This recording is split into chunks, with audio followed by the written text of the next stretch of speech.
parece muito preocupado com a ascensão da China e parece estar se mexendo aqui na América Latina para retomar o controle. Como o senhor interpreta esses últimos acontecimentos? Efectivamente, el imperio está preocupado. Estados Unidos sigue siendo el país económica y militarmente más fuerte del mundo, pero han ido perdiendo espacio año tras año con China. Les preocupa profundamente China, por eso la política agresiva con China, y Rusia, que políticamente es un país muy activo. Y en América Latina hay un regreso a los movimientos progresistas independentistas. Ustedes saben bien que los Estados Unidos no es que rechacen el socialismo, rechazan la independencia, cualquier país que se proclame independiente. Esa es la realidad, aunque no sea socialista, aunque sea anticomunista. Si se declara independiente, no funciona, porque va contra sus intereses hegemónicos. Y Cuba es uno de esos países que rompió con el esquema hegemónico de Estados Unidos en América Latina hace muchos años, más de 60 años, y por eso nos han tenido bloqueados tanto tiempo. Somos un mal ejemplo, naturalmente, porque lo que de hecho representamos simbólicamente es el espíritu de rebeldía, de insubordinación, de independencia, que ellos no soportan. Embaixador, esa es la razón. Sí, sí, puede hablar, por favor. No, esa es la razón de los últimos incidentes en Cuba, que se han magnificado. No son multitudinarios, son grupos de personas que en un lugar no sumó más de 400, incluían ingenuos y revolucionarios descontentos por la situación difícil que está pasando Cuba, a consecuencia esencialmente del bloqueo y de la pandemia. Y dentro de ese grupo hay un núcleo duro de pocas personas que están recibiendo financiamiento directamente de agencias de Estados Unidos para generar disturbios en Cuba y tratar de dar una imagen virtual negativa del país. En Cuba no lo logran, en Cuba no hay estallido social, nada de esto representa un estallido social, a pesar de que la prensa aquí está insistiendo en que son miles de personas, la cantidad de mentiras que se dicen son horribles. El propio presidente fue a San Antonio de los Baños, donde hubo la manifestación más grande, y el pueblo se reunió con él abiertamente en el medio de la calle, de la Rúa. En esos encuentros se demostró que había inconformidades, pero que eran normalmente vinculadas a veces con los apagones, producto de la ausencia de petróleo, del bloqueo de petróleo y de la imposibilidad de adquirir ciertas piezas de repuesto. Y lo otro que demandaron fue que llegara la vacuna a San Antonio. Ya nosotros hemos vacunado más de 7 millones de personas entre la primera, segunda y tercera dosis. Y seguimos avanzando. Entonces, ellos quieren que llegue la vacuna. ¿Qué vacuna? La vacuna cubana, lo que es insólito, que un país como Cuba, bloqueado y pobre, tenga 4 candidatos de vacunas, una vacuna aprobada y otra vacuna a punto de ser aprobada. Y una vacuna en la que estamos trabajando con China. Esa es la realidad. Ahora, la causa fundamental es de nuestros problemas es el bloqueo. Si tú quieres, yo hablo ahora del bloqueo. No sé con cuánto tiempo contamos. Não, então, eu queria, como segunda pergunta, falar que houve um aperto do bloqueio recentemente. Como é que está o bloqueio? O que não pode entrar em Cuba? Apenas para explicar para o nosso público que não acompanha assim, detalhadamente. Bueno, el bloqueo nos acompaña desde el inicio de la revolución. Durante el gobierno de Trump se reforzó brutalmente. Cuando llegó la pandemia, con más razón, es decir, incrementaron el bloqueo a Cuba, es decir, la pandemia se usó como herramienta del bloqueo. El bloqueo es bilateral y es extraterritorial, que no solo afecta a las relaciones entre Cuba y Estados Unidos, sino entre Cuba y el mundo, porque las leyes de Estados Unidos se imponen a las empresas de otros países del mundo. Genera restricciones en el comercio que implica ausencia de medicamentos, ingredientes activos para medicamentos, piezas de equipos de salud. Nos ponen en listados de patrocinadores del terrorismo cuyo fin es provocar más restricciones económicas, porque eso tiene una implicación financiera y económica. Estorban o persiguen las inversiones, las castigan las inversiones en Cuba. Persiguen cualquier institución que quiera donar a Cuba o dar financiamiento a Cuba, la persigue, de tal manera que nosotros no podemos usar en este momento el dólar para intercambios internacionales y por lo tanto los tenemos en nuestros bancos sin posibilidad de usarlo. Bloquean el petróleo, fundamental para el desarrollo y el funcionamiento de cualquier país. Bloquean las remesas de cubanoamericanos que enviaban a Cuba antes a sus familiares normalmente. Han bloqueado brutalmente el turismo desde antes de la pandemia. La pandemia agravó la situación del turismo. Pero ellos prohibieron los charters, prohibieron los cruceros, prohibieron los vuelos privados, prohibieron los vuelos de los vuelos regulares, todas las conexiones con las provincias, prohibieron las embarcaciones privadas, etcétera. Han atacado a las misiones médicas de Cuba, que una buena parte realizan actividades solidarias, pero en algunos países que tienen recursos también se cobra, es decir, se cobran servicios de las brigadas médicas a precios muy por debajo de los precios del mercado, y ese era un fondo que entraba a Cuba y que ayudaba a mantener el sistema de salud. Bloquean la tecnología, el intercambio tecnológico, la adquisición de tecnología de Cuba. Bloquean el intercambio cultural. Bloquean el propio intercambio deportivo. Ahora está la Copa América en Estados Unidos y Cuba no pudo participar con el fútbol porque no le dieron visa a los deportistas cubanos.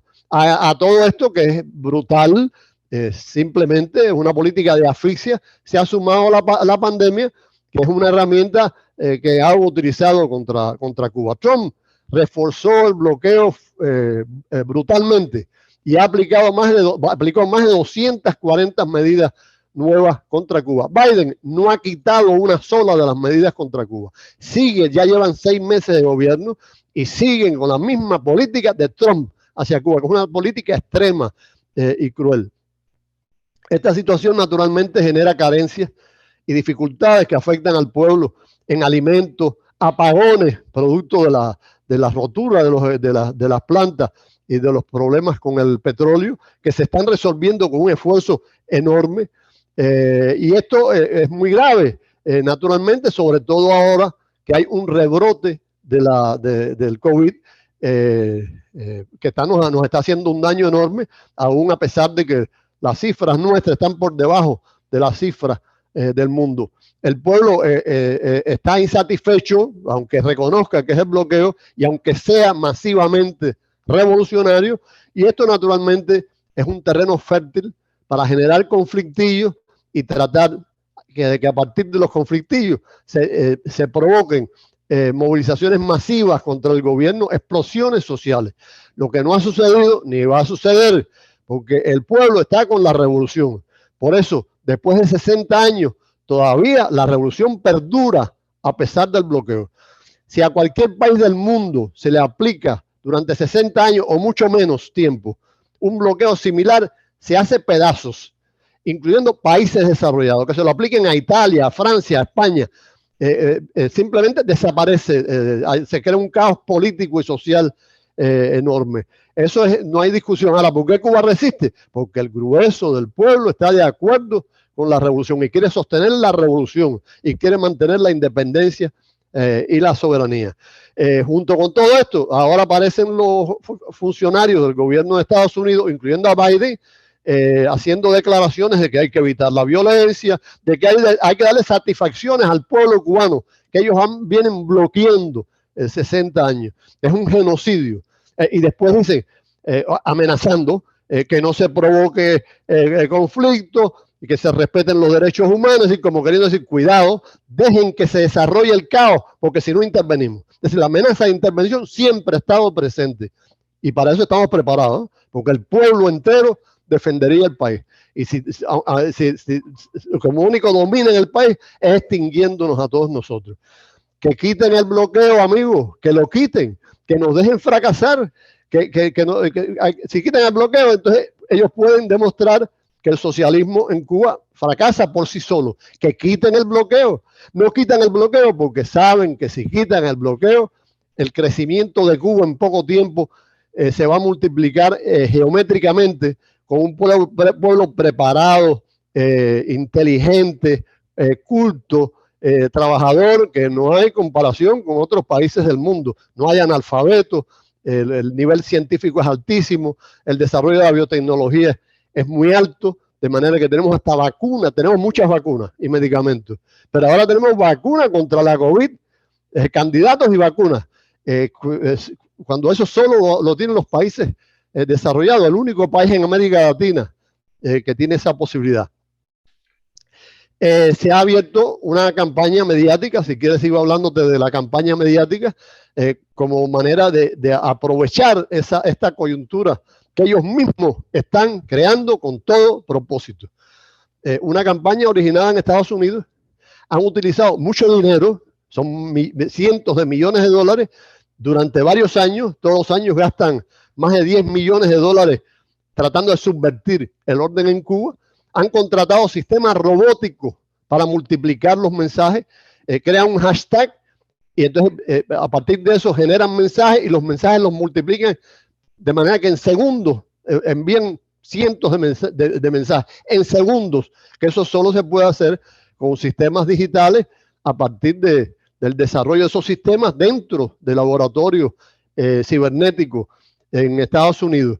Y con eso están creando un ambiente, crearon el hashtag de SOS Cuba, SOS Cuba, y el otro que es intervención humanitaria en Cuba y cordón humanitario en Cuba o corredor humanitario en Cuba, cuando todos sabemos que una intervención humanitaria o un corredor es una manera de invadir, es invadir al país y termina, por supuesto, enviando las armas y haciendo lo que hicieron en Yugoslavia, en Granada y en muchos otros países. Es con la punta del fusil de tratar de dominar al país, cosa que con Cuba no va a suceder.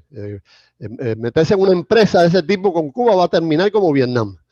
Pero además de eso, por supuesto, en primer lugar, trabajan por crear una imagen caótica de Cuba que justifique el bloqueo y las agresiones. Hay una Cuba virtual que están ellos provocando a través de los distintos medios, que además tocan los medios fundamentales, como aquí en Brasil. Los medios siguen publicando crisis general, no tiene antecedentes, miles de personas, todo eso es mentira. Es mentira, incluso en este momento el país está tranquilo, sin problema, porque el grueso del pueblo salió a la calle demostrando el apoyo a la revolución.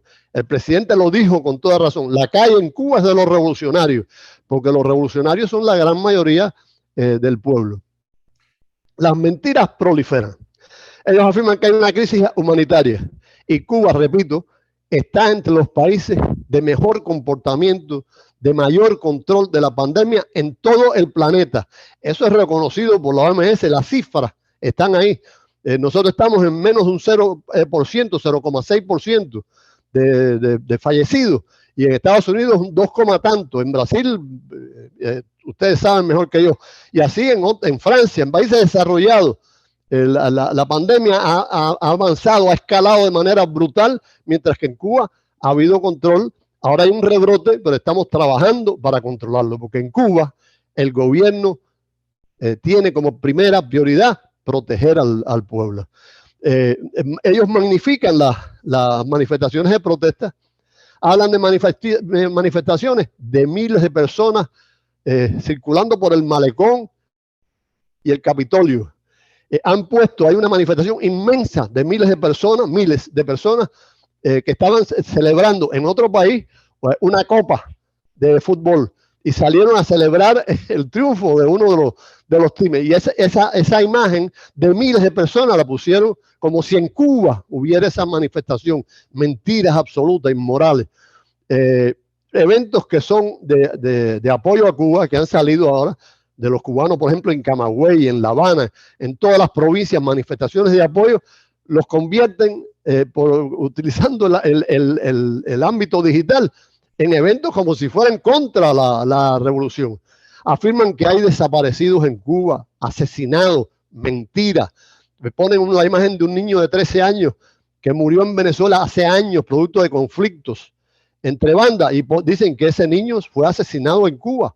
Quieren dar la imagen, además de que estamos de manera inminente ante un desastre, ante el fin de la revolución cubana. Han afirmado que el presidente entregó el poder y ha huido de Cuba, es decir, Díaz-Canel. Han afirmado que Raúl Castro, para reírse, huyó de Cuba y está en un búnker en Venezuela, que en Camagüey las masas tomaron el poder y secuestraron a varios ministros. Y así es todos los días. Increíble la cantidad de mentiras, y los grandes medios repiten esas mentiras inmorales. Eso es falta de ética y de moralidad. Es la llamada época de la posverdad, que debería llamarse la época de la antiverdad. Y si esto el mundo no lo corrige, la humanidad no arregla esto, yo no sé dónde vamos a parar. Es caótico, no solo con Cuba, por supuesto, hay una agresión muy especial, específica e intensa, pero en el mundo entero la mentira es pública, masiva, permitida. Esa es la realidad. Yo te puedo seguir hablando de otros temas si tengo tiempo, que no lo sé. Embaixador, como foi essa recente reforma econômica em Cuba? Explica rapidamente para a gente o que se fez com o cookie y con la dolarización. ¿Qué aconteceu? Sí, en Cuba nuestros programas de desarrollo económico siempre han estado alterados por el bloqueo. No hemos podido nunca dejar de tener en cuenta el bloqueo, porque hay que escapar en el mundo de todas las restricciones, y para escapar eso tiene implicaciones, sobre todo costo monetario y costo en tiempo. Esa es la realidad. Tiene implicaciones porque al no poder usar libremente el dólar, tú tienes que buscar otros mecanismos. O a veces, como ha pasado con los últimos cambios de la llamada tarea ordenamiento, hemos tenido que crear tiendas específicas para captar dólares. ¿En qué se usan? No para que un capitalista o un empresario se lo eche en el bolsillo. Se usan para mantener un sistema de salud muy costoso y general, universal, para mantener el sistema de educación, para mantener los servicios de justicia social que hay en Cuba. Y se crearon esas tiendas. Eso en condiciones normales. Eso no se crea, no tiene sentido. Entonces, incluso con la tarea de ordenamiento que está buscando la desaparición de las dos monedas, que es algo que teníamos pendiente desde hace años, incluso en esta tarea, que es la última etapa de nuestros cambios, tú no puedes ignorar la existencia del bloqueo de Estados Unidos. Hay problemas que nos tocan y algunos problemas que tenemos que dependen también del bloqueo, ¿no? Problemas en el terreno económico, medidas económicas que hay que buscar la manera de que no tengan trascendencia política, porque es peligroso. Cuba es un país sitiado. Cuba está en guerra desde el principio. El bloqueo es una guerra. Las agresiones terroristas es una guerra. Las agresiones televisivas y por radio y por los medios, las redes, eso es una guerra. Entonces siempre tenemos que pisar firme, poner el pie en firme antes de tomar una medida. Y eso ha tenido también consecuencias económicas, no cabe la menor duda. En la agricultura hemos tenido que insistir para incrementar la producción agrícola, creando mecanismos nuevos. Cuando se triunfó la revolución, durante años los jóvenes, los hijos de los campesinos, se fueron a estudiar por primera vez a las ciudades. A veces no conocían lo que era una ciudad, a la capital y al extranjero incluso. Entonces se quedaron los viejitos, los que se pusieron viejitos en el campo, y la agricultura se fue estreñiendo, ¿no? Es decir, limitando. Eso llevamos años tratando de revitalizarlo, porque al final las granjas estatales que se realizaron dependían de mucho dinero. Había que tener aviones para fumigar, aviones para fertilizar, equipamiento, y tuvimos que renunciar a eso, sobre todo después del periodo especial, que me imagino que lo conozca, cuando desapareció la Unión Soviética y otros países socialistas. Entonces tuvimos que renunciar a ese tipo de esquemas y tratar de que las personas regresaran al campo. ¿Qué personas? Ingenieros, médicos, profesionales. En Cuba la mayoría de la gente, mucha gente tiene una licenciatura, un doctorado, tienen un nivel no solo cultural, sino un nivel científico, un nivel post universitario. Y eso, lograr que eso regrese es un problema. Ha habido también exceso de centralización, que eso genera, o la burocracia ha generado exceso de centralización, o a la inversa, debido a que justamente una economía de guerra, en la práctica, que es lo que hemos tenido que sostener, tú tienes que buscar que el dinero se canalice, los fondos se canalicen hacia los sectores principales, que son la educación, la salud, el sector social y sectores de la exportación. Y eso generó centralización inadecuada. Cada día se ha convertido más en un problema, como pasó con la doble moneda, que estaba estorbando el desarrollo económico y los controles económicos. Entonces, ha habido cosas que se hicieron para sobrevivir debido al bloqueo, se van transformando cada vez más en limitaciones, en problemas. Eso pasó con el periodo especial. Tuvimos que tomar medidas excepcionales y con los años se han ido convirtiendo en problemas. Y eso hemos tenido que ir cambiándolo gradualmente, pero sin olvidar el bloqueo. Y la tarea de ordenamiento persigue acercarse lo más posible a una situación normal, cosa que de manera absoluta es imposible, debido a que hay un techo, que es el bloqueo, que cada día se incrementa más, se refuerza más. Ahora, nosotros, lo que ha hecho Cuba, a pesar del bloqueo, es extraordinario. Hemos sobrevivido durante todos esos años, lo que quiere decir que ha habido un nivel de actividad económica que nos ha permitido sobrevivir. Desnutrición infantil no existe en Cuba. En Cuba nadie se muere del hambre. En Cuba nadie vive en la calle. En Cuba no hay ciudadelas de drogadictos como pasa en algunos países. En Cuba no hay violencia. Cuba es uno de los países más pacíficos del mundo. No hay delincuencia.